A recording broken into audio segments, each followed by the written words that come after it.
Hey Internet, how's it going? Nick Montgomery here from Merc Media, here to talk to you a bit about my DSLR rig I've had for a little bit of a while now, but I've used it extensively for the past month or so that I've had it, and so I'm able to actually give a bit of a review and tell you a little bit more about it, what it does, and also how well it does it. First of all, let's take a little bit of a coffee break, shall we?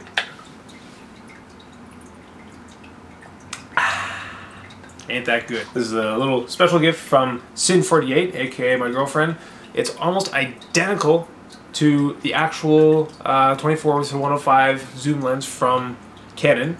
The only difference being it holds like coffee. If you want these, I highly recommend getting one of them. It's pretty good. I'm not giving you a review on the coffee mug. Why the fuck am I doing this? The AirSupport 2.0 system from Indisystem. It's a company from the States, a little bit of an independent company, so they're a little bit more inexpensive. Gotta give a shout out to my man Gray Jones, shooter from Toronto, who told me about these guys, these toys. He was selling one, and I saw him posted on Twitter. Didn't get to it in time, so I asked him where I could get my own, and he sent me the link, which you can check out as well for yourself. First of all, what is this for people who don't know? This is a shoulder rig that is meant for a DSLR camera. I would show you actually what it looks like with the camera on top, but I'm kind of using it right now. The toy. The shoulder rig is actually, believe it or not, meant to make the camera bigger. DSLR cameras are very small, and so they're also very easily affected by movements. Handheld shots or any shots where the camera is moving will have a lot of extra shake to them. Using a heavier camera means that it takes a lot more force to move it, so it's not going to shake as much, so you can get a smoother shot. DSLRs are notoriously tricky for getting good handheld shots because everything turns into the Blair Witch Project.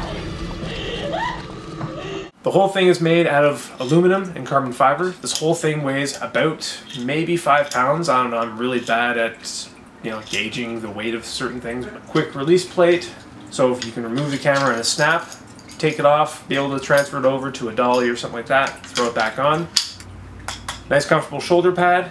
You have one adjustable handle right here that you can put in whatever position you may feel like doing for whatever shot you're trying to pull off at the time. Over here we've got a thumb follow focus, which albeit is not as fancy as some other follow focus systems you can get, but for the price this is really not bad. So you're able to control it just with a thumb, get some nice smooth movement out of it.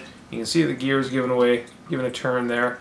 So you're not going to get the smoothest transitions, not going to get the smoothest focus pulls in the world, but it's better than nothing. This was one feature about the rig that I was really cautious about when I saw it and kind of hesitated to buy based off of this.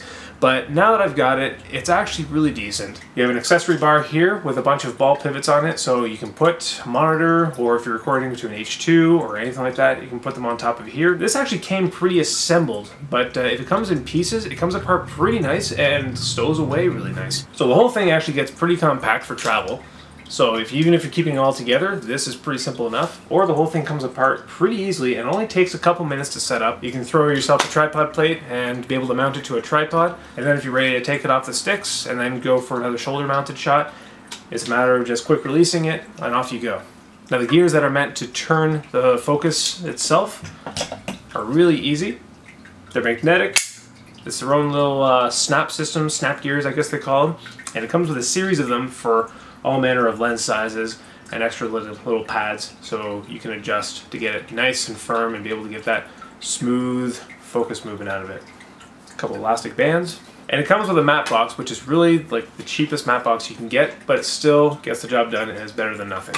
So it's kind of like a single flag matte box. Better than shelling out $2,000 for a matte box if you don't have the money.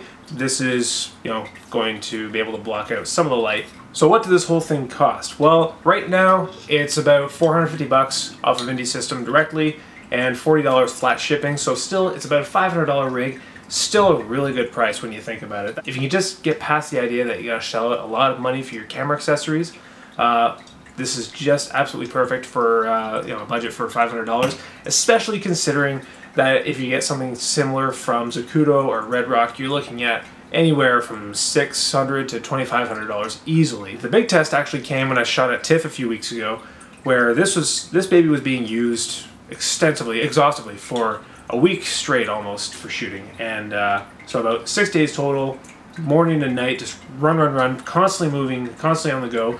And I was worried a little bit that it may not be able to stand up to the constant use and it may break, but it did everything just perfectly. And actually, when I was on the red carpet a couple times, was catching a few eyes from some of the other shooters that were there. Now, some of the video shooters that had the big ass shoulder mounted cameras, or were even having the DSLRs just on a monopod or tripod, I was the only one really with a shoulder rig, surprisingly enough. So I actually caught a few eyes and people asked me a few questions, so it was a good talk piece for that. Not only that, but I've worked on a couple of narrative projects as well with this baby, and we just did a zombie shoot this past Sunday where this was used all day, and like I said, it stood up to the challenge. More news coming up for that. I'll be able to share some footage hopefully, and maybe give you some test footage of the Indisystem shoulder mounted rig in action. As for the company itself, dealing with trying to contact them and ask them questions, they haven't been the most responsive, and when I first got it, I had a few questions about it, and it didn't come with any instructions or anything like that, so I had to figure out everything on my own. So I emailed them 3 times when I first got it with some questions. To this date, those emails haven't been answered, so as a company, they kind of fall a little bit short. But luckily, I got things worked out. I was able to test it out and finally figure everything out for myself. So it was pretty simple. There's a couple videos up on YouTube of people being able to assemble the whole thing. So if you do a quick Google search, you'll find what you're looking for if you have any questions. Or maybe if you give them a call, get them on the horn, you know, maybe you'll have better luck than I did. Copy.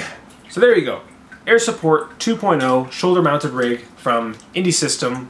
Check out their website. I'll include the link below. And tell them I sent you. They won't have a goddamn clue who you're talking about.